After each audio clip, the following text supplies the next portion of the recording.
بسم اللہ الرحمن الرحیم. ناظرین السلام علیکم. میں ہوں اپنے ڈیجیٹل چینل سے آصف عنایت آپ کی خدمت میں. آج حافظ عثمان صاحب کے ساتھ دیکھتے ہیں یہ کیا سوال لے کر آئے ہیں. جی حافظ صاحب فرمائیے. سر جی، میں 2 سوال لے کر آپ کی خدمت میں حاضر ہوا ہوں. دونوں آپ ان پر اپنی رائے دیں اور لوگوں کو اپنی قیمتی رائے سے آگاہ کریں. جسٹس قاضی فائز عیسیٰ کون ہیں؟ اور میرا دوسرا سوال یہ ہے، سپریم کورٹ کے حالیہ فیصلے کے بارے میں آپ کی کیا رائے ہے؟ میں یہ جاننا چاہتا ہوں اور لوگ بھی یہ جاننا چاہتے ہیں کہ آپ کیا رائے رکھتے ہیں. حافظ صاحب، یہ جو آپ نے سوال کیا، یقیناً آپ یہ کہنا چاہتے ہوں گے کہ قاضی صاحب کا بیک گراؤنڈ کیا ہے. قاضی فائز عیسیٰ صاحب سپریم کورٹ کے 29ویں چیف جسٹس ہیں اور ان کے دادا جناب قاضی جلال الدین قلعت کے وزیر اعظم تھے.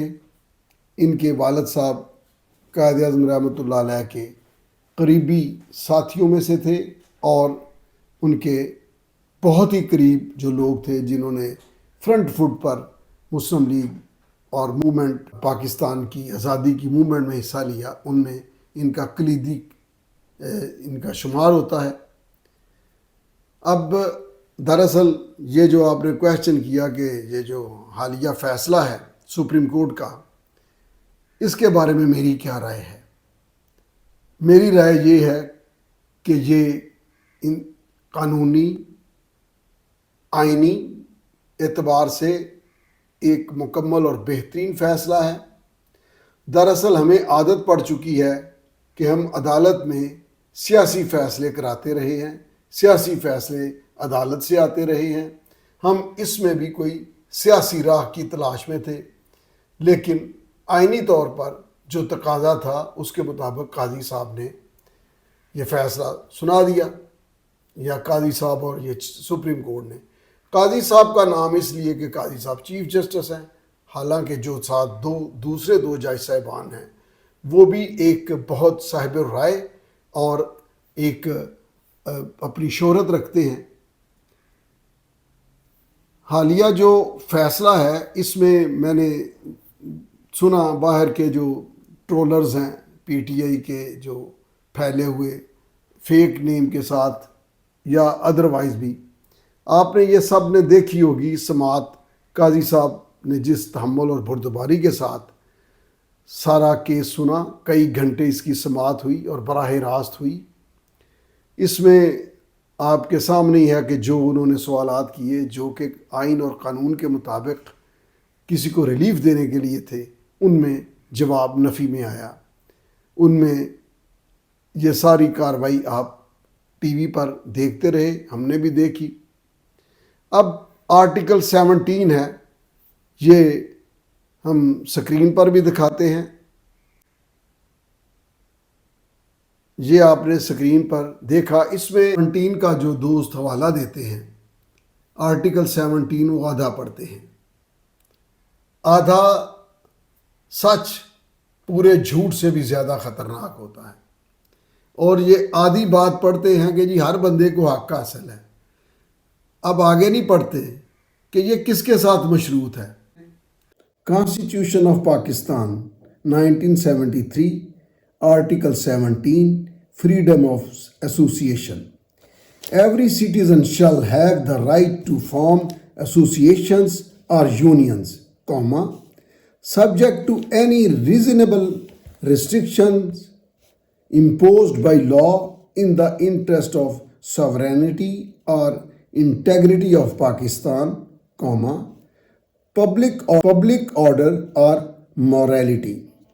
جو دوست بات کرتے ہیں یہ every citizen shall have the right to form associations اور یونینز تک پڑھتے ہیں. اس کے آگے جو انہوں نے کہا ہے کہ subject to any reasonable restrictions imposed by law in the interest of sovereignty اور integrity of Pakistan, public order اور میجورٹی. اس کو وہ پورا نہیں کرتے. پورا نہیں پڑھتے، اور یہ اس کے بعد جب اس کو فالو نہیں کیا جاتا، جو سبجیکٹ ٹو کے بعد سیکشن آگے subject to any reasonable restriction to کے بعد جو آتا ہے نا، any reasonable restriction imposed by law in interest of sovereignty or integrity of Pakistan, public order اور morality، یہ نہیں پڑھتے، اس سے آگے جاتے بھی نہیں، اور یہ مدد مانگتے ہیں، سیدھے راستے کی دعا نہیں کرتے۔ اچھا، تو ناظرین، دراصل جس جماعت کے خلاف یہ فیصلہ آیا ہے اس کی ساری ہسٹری آپ کے سامنے ہے۔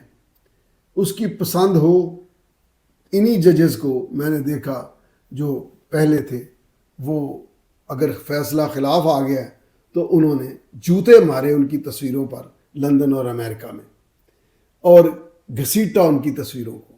انہی کے لیے جب فیصلے ان کے حق میں آنے شروع ہوئے تو پھر ان کا رویہ کچھ اور تھا۔ یہ جو ہمارے دوست ہیں، کچھ کا روزگار یہ ہے کہ وہ ریٹنگ لینے کے لیے، صرف ریٹنگ کے لیے وہ پاپولسٹ جرنلزم کرتے ہیں، وہ پاپولسٹ اوپینین دیتے ہیں کہ انہیں پتہ ہے کہ آج یہ بکے گا، او ہو جی کیا ہو گیا، بڑا ظلم ہو گیا، کہ یہ بلے کا نشان، بلے کا نشان۔ ناظرین، 1979 میں غیر جماعتی انتخابات تھے، اور نشان اور انتخابی نشان انڈیویجولز کو ملے تھے۔ پھر 85 میں بھی ایسا ہوا، غیر جماعتی انتخابات تھے، جس کے نتیجے میں یہ جنیجو صاحب وزیر اعظم بنے، اور ضیاء کی چھتری میں وہ مسلم لیگ بنی، جس میں میاں نواز شریف وزیر اعلیٰ رہے پنجاب کے۔ تو یہ جو پاپولیرٹی ہے، یہ کسی نشان کی، میں پہلے بھی کہہ چکا ہوں کہ مرہون منت نہیں ہوتی۔ پاپولیرٹی اپنی رستہ نکالتی ہے، اور لوگ اپنے منتخب، اپنے پاپولر لیڈر کو منتخب کر لیتے ہیں۔ اب ہمارے ہاں عادت یہ رہی ہے کہ ہمیں یہ سیاسی فیصلے عدلیہ کے ذریعے کروانے کی عادت پڑ چکی ہے۔ یہ کیسے پڑی؟ یہ جو سابقہ اپنے اختیارات سے تجاوز کرتے ہوئے عدلیہ کا ایکٹیویزم آیا، سابقہ اسٹیبلشمنٹ نے کردار ادا کیا، اور میں کہتا ہوں کہ یہ بہت ظلم تھا کہ بغیر کسی شخص کی ذہنی کیفیت دیکھے اس پر اتنی محنت کی گئی کہ اس کو قوم پر مسلط کر دیا گیا۔ قاضی فائز عیسیٰ صاحب، اگر کوئی یہ سمجھتا ہے، کل میں کوئی پتہ نہیں کس کا پروگرام تھا، اس میں وہ پوچھ رہے تھے کہ جی کیا قاضی صاحب پرو اسٹیبلشمنٹ ہیں؟ کیا قاضی صاحب اسٹیبلشمنٹ سے کیا کوئی، وہ ان کا مطلب تھا کہ انسپائریشن یا وہ فیصلہ دیا جو اسٹیبلشمنٹ چاہتی تھی۔ ایسا ہرگز نہیں ہے۔ قاضی صاحب کے متعلق ابھی تو زندہ ہیں ماشاءاللہ، فیض حمید صاحب، جنرل صاحب، باجوہ صاحب، اور عمران خان بھی۔ ان سے پوچھ لیں، بندیال بھی ہے، سب لوگ موجود ہیں، ثاقب نثار بھی ہے، ان سے پوچھ لیں۔ جو کٹہرہ قاضی صاحب کے لیے لگا تھا، اس ایک سابقہ جج سے یا موجودہ جج سے پوچھ لیں کہ کیا قاضی صاحب ڈرنے والے ہیں؟ کیا قاضی صاحب خوف کے تحت کسی سے سمجھوتا کرتے ہیں؟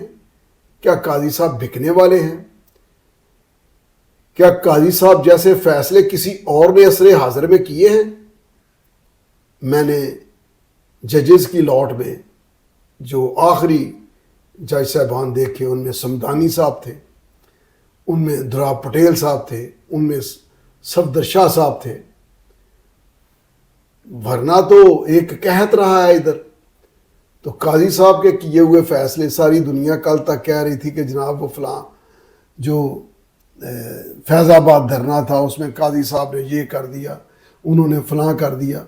ان کی بہادری کے، ان کے آئین کی حکمرانی کے باتیں کی جا رہی تھیں، آج کیا ہو گیا؟ ایسا کچھ بھی نہیں ہے کہ قاضی صاحب کوئی پرو اسٹیبلشمنٹ یا پرو پولیٹیشنز فیصلہ دیں. انہوں نے آئین کا حلف اٹھایا ہے، آئینی فیصلہ دیا ہے، قانون کا حلف اٹھایا ہے، قانونی فیصلہ دیا ہے. وہ چیف جسٹس آف پاکستان ہیں، انہوں نے اس بات کا حلف نہیں اٹھایا تھا کہ جناب میں دیکھوں گا کہ کہیں ٹرولنگ تو نہیں ہوتی، میرے خلاف کوئی ایسا باقاعدہ طور پر معاملہ تو نہیں کیا جاتا. ڈرنے والے بالکل نہیں ہیں، قانون کے مطابق، آئین کے مطابق چلنے والے ہیں. 29ویں چیف جسٹس آف پاکستان ہیں. اس سے پہلے ان کی جو شہرت ہے وہ بے داغ ہے، آج بھی بے داغ ہے. اور میں سمجھتا ہوں کہ شاید 100 جنموں کی شکتی چاہیے ہو، شکتی روحانی قوت کو کہتے ہیں، جو فیصلہ قاضی صاحب نے کیا. اب اگر اس کے کوئی سیاسی وہ آتے ہیں اثرات، تو سیاست جانے اور لوگ جانے. قاضی صاحب نے میرے خیال میں یہ ایک آئینی قانونی فیصلہ کیا ہے، اور ریلیف دینے کے لیے، یعنی قاضی صاحب ہیلپ کرتے رہے ہیں، ریلیف دینے کے لیے پوچھتے رہے ہیں. کسی سوال کا جواب ایسا نہیں آیا کہ ان کو ان کے حق میں فیصلہ کیا جا سکتا. کچھ لوگ سمجھتے ہیں کہ جی دوسری جماعتوں کے ساتھ کوئی ایسا سخت رویہ نہیں ہے الیکشن کے حوالے سے، تو کوئی آیا بھی تو نہیں ان کے خلاف. اب یا تو ہوتا نا کہ یہ اس کے اختیار کو مانتے، چیف الیکشن کمشنر کے، الیکشن کمیشن کے اختیار کو مانتے، جو کہ آئینی طور پر ان کا اختیار ہے. اس کو انہوں نے چیلنج کیا، ظاہر ہے اس کا جواب نفی میں آنا تھا. انہوں نے اپنے الیکشن کو دہرایا کہ جناب یہ ٹھیک ہوا ہے، اس کا ثبوت اور پروف نہ دے سکے. تو لہٰذا میں سمجھتا ہوں کہ جو زمینی حقائق تھے، جو میٹیریل تھا کیس کا، جو اپیل کا میٹیریل تھا، وہ میٹیریل میں کوئی صورت نہیں نکلتی تھی کہ آئینی طور پر ان کو ریلیف ملتا. اور اگر قانونی اور آئینی فیصلہ آ گیا ہے تو اس کو ویلکم کرنا چاہیے. اور آئندہ کے لیے بھی جو لوگ آج بگلے بجا رہے ہیں، جو بھی ہیں، ان کو بھی خیال کرنا ہوگا. اور میں یہ سمجھتا ہوں کہ یہ ایک سنگ میل ہے، یہ ایک بنیاد رکھ دی گئی ہے. یہ فیصلہ نقیب ثابت ہوگا آئندہ سیاسی جماعتوں میں، آئندہ سیاسی جماعتوں کے جوہر بننے کا.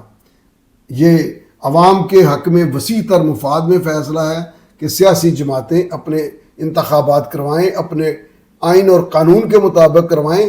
سب کو پتہ ہے اب کہ اگر ہم نے انتخابات نہ کروائے تو اگر انتخابات ہوں گے تو ہی نئی قیادت ہر جماعت میں آئے گی اور اس کو موقع ملے گا. اور نئی قیادت جو ہے وہ ہمیشہ ہی کوشش کرتی ہے کہ وہ پہلی قیادت سے بہتر کام کرے. اور وہ میں سمجھتا ہوں کہ قاضی صاحب کا یہ فیصلہ سیاسی حوالے سے بھی، سیاسی جماعتوں کی تقویت اور ان کے ارتقاء کے لیے بھی یہ ایک بہت ہی قابل ستائش فیصلہ ہے. قانونی فیصلہ ہے، آئینی فیصلہ ہے. سیاسی طور پر قاضی صاحب کا کوئی ٹھیکہ نہیں تھا، یا چیف یا سپریم کورٹ کا کوئی ٹھیکہ نہیں تھا 3 رکنی بینچ کا کہ وہ جناب دیکھیں کہ یہ ان کو ہم نے اکاموڈیٹ کرنا ہے، کیا کرنا ہے. یہ انہوں نے دیکھی ہوئی تھی وہ عدالتیں جو گڈ ٹو سی یو والی تھی، وہ عدالتیں جو کہتی تھی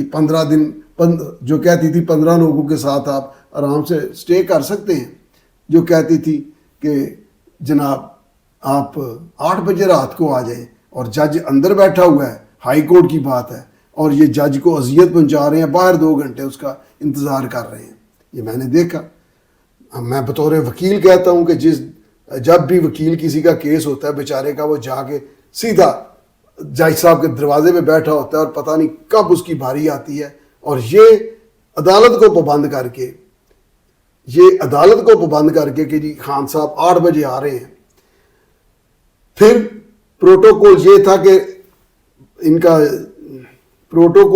کہ ان کے گھر سے ہائی کورٹ تک جو مال روڈ پر چڑھتی ہوئی سڑکیں تھیں سب بلاک کر دی گئیں کہ خان صاحب کی سواری 5 منٹ میں پہنچ جائے.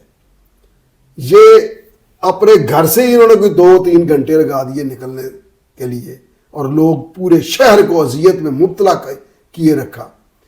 پھر جناب پہنچ گئے تو باہر انتظار کروا رہے ہیں. اب یہ والی عادت اگر پڑی ہوئی ہے تو